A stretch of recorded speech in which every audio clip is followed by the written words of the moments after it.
Assalamualaikum warahmatullahi wabarakatuh. Perkenalkan, nama saya Nur Aziza.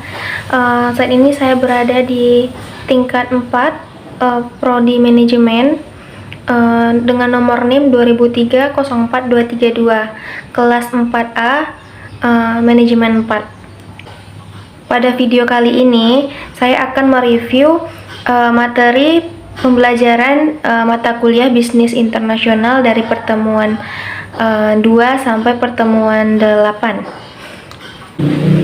Nah, selanjutnya kita akan mengulas tentang apa sih bisnis internasional itu. Konsep bisnis internasional menurut Griffin tahun 2010, bisnis internasional adalah transaksi bisnis antara beberapa pihak dalam lebih dari satu negara. Sedangkan menurut Hadi tahun 2010, bisnis internasional adalah suatu studi tentang transaksi ekonomi yang meliputi perdagangan internasional atau yang sering kita sebut dengan ekspor-impor, dan foreign investment atau direct maupun indirect yang dilakukan oleh individu dan perusahaan atau organisasi dengan tujuan mendapatkan keuntungan dan manfaat tertentu. Nah, bentuk paling tradisional dari bisnis internasional ini adalah investasi dan perdagangan atau perdagangan internasional. Perdagangan internasional ini mengacu kepada mengacu pada pertukaran produk dan jasa, atau yang bisa kita sebut dengan ekspor impor, yang mana kita membeli dagangan dari orang luar negeri dan orang luar negeri membeli dagangan dari Indonesia, dan sesuai dengan ketentuan atau peraturan yang telah ditetapkan oleh pemerintah. Nah, faktor-faktor apa saja yang mendukung perkembangan bisnis internasional? Itu ada beberapa hal. Yang pertama yaitu peningkatan yang pesat dalam teknologi dan ekspansinya sehingga transportasi menjadi lebih cepat dan sistem komunikasi yang memungkinkan untuk melakukan sesuatu dari jarak jauh. Yang kedua yaitu ada peningkatan dalam kompetisi global, di mana persaingan bisnis tidak hanya saja antara perusahaan-perusahaan yang ada di Indonesia, melainkan persaingan itu diikuti oleh perusahaan-perusahaan di luar negeri atau kawasan, bahkan antar benua. Nah, contoh apa saja perdagangan internasional itu atau bisnis internasional itu? Yang pertama yaitu ekspor dan impor. Kegiatan ekspor dan impor ini merupakan kunci transaksi ekonomi suatu negara, yang mana jika kita melakukan kegiatan ekspor lebih banyak, itu akan menambah devisa negara. Nah, jika kegiatan ekspor lebih tinggi daripada kegiatan impor, maka dapat dipastikan negara itu sudah termasuk negara maju.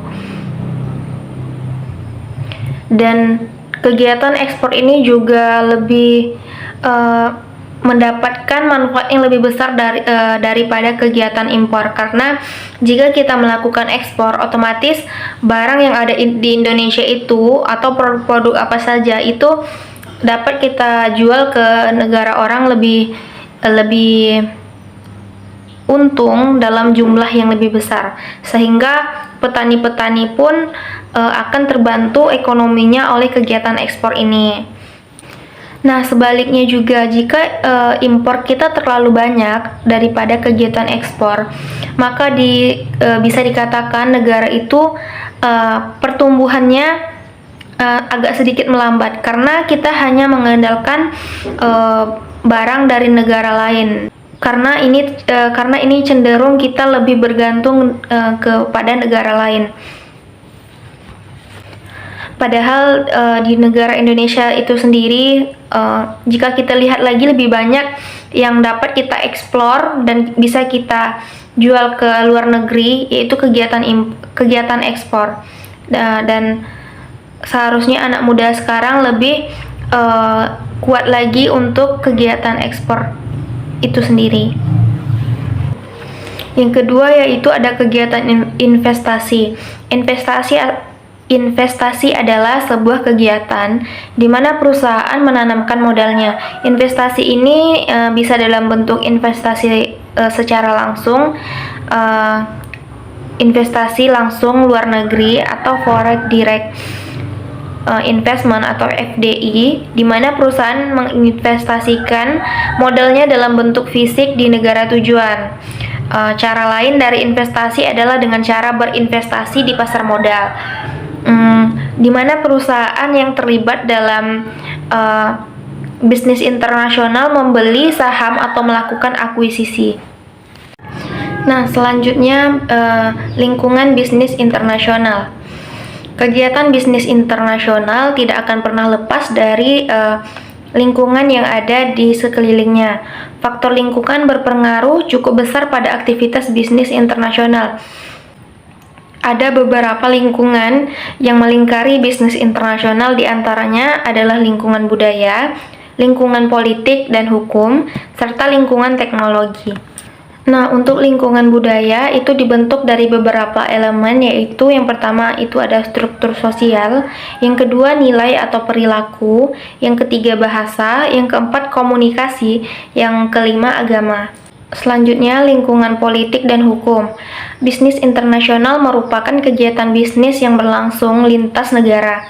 Kegiatan bisnis tentunya bergantung pada lingkungan politik dan hukum. Kegiatan bisnis internasional tentunya bergantung pada lingkungan politik dan hukum sebuah negara dalam hubungannya dengan negara lain. Lingkungan politik dan hukum sangat berkaitan erat dengan sistem politik yang diterapkan oleh sebuah negara, tentunya akan menghasilkan kebijakan-kebijakan atau hukum tertentu. Sebagai contoh, sebuah negara dengan lingkungan politik yang menerapkan asas demokrasi tentunya akan menghasilkan kebijakan yang cenderung mendukung adanya keterbukaan dalam aktivitas ekonomi yang dilakukan oleh suatu negara tersebut. Artinya, kebijakan ekonominya akan cenderung terbuka.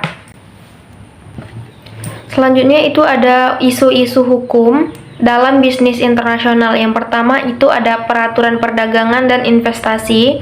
Yang kedua, perlindungan kepemilikan intelektual. Yang ketiga, peraturan arus kas atau peraturan arus keuangan, perpajakan, keperluan pelaporan, resolusi perselisihan, serta perlakuan internasional, dan ada hubungan kontrak. Yang terakhir itu adalah peraturan kepemilikan. Selanjutnya itu dari lingkungan teknologi. Teknologi merupakan pengetahuan mengenai alat dan metode dalam memproduksi barang dan jasa. Teknologi telah menjadikan proses-proses bisnis lebih efektif, efisien, dan produktif. Dalam hal ini, efektif berarti memberikan hasil yang diinginkan. Efisiensi berarti memproduksi barang dan jasa dengan menggunakan sumber daya yang paling sedikit, sedangkan produktivitas merupakan rasio jumlah keluaran dengan jumlah pemasukan. Nah, perusahaan yang menggunakan strategi bisnis yang berbasis IT terbukti efektif dalam mengembangkan bisnisnya yang menggunakan IT secara konservatif, sehingga memberikan keuntungan bagi perusahaan melalui penggunaan sumber daya yang ada dalam lingkungan yang mendukung untuk memenuhi kebutuhan pasar dan memenuhi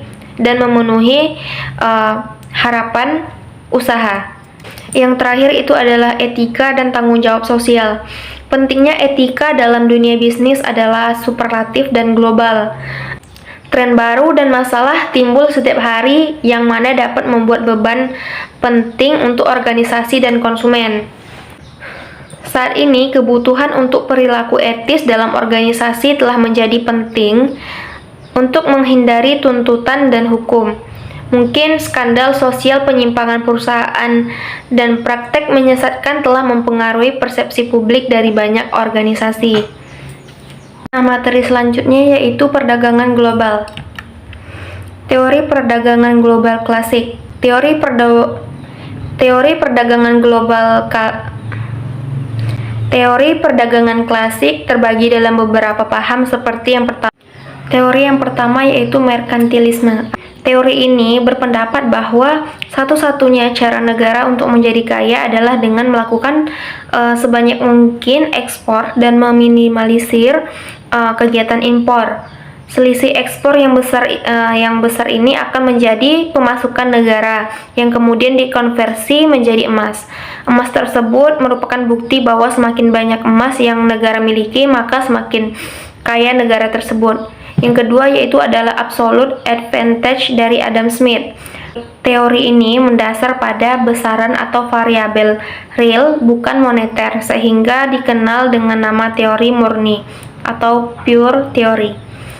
Murni dalam arti bahwa teori ini memusatkan perhatian pada variabel real, seperti misalnya nilai suatu barang yang diukur dengan banyaknya jumlah tenaga kerja yang dipergunakan. Yang kedua, absolute advantage dari Adam Smith. Mendasar pada besaran atau variabel real bukan moneter, sehingga sering dikenal dengan nama teori murni atau pure teori perdagangan internasional. Murni dalam arti bahwa teori ini memusatkan perhatian pada variabel real, seperti misalnya nilai suatu barang yang diukur dengan banyaknya jumlah tenaga kerja yang dipergunakan untuk menghasilkan barang. Makin banyak tenaga kerja yang digunakan, makin tinggi pula nilai barang tersebut.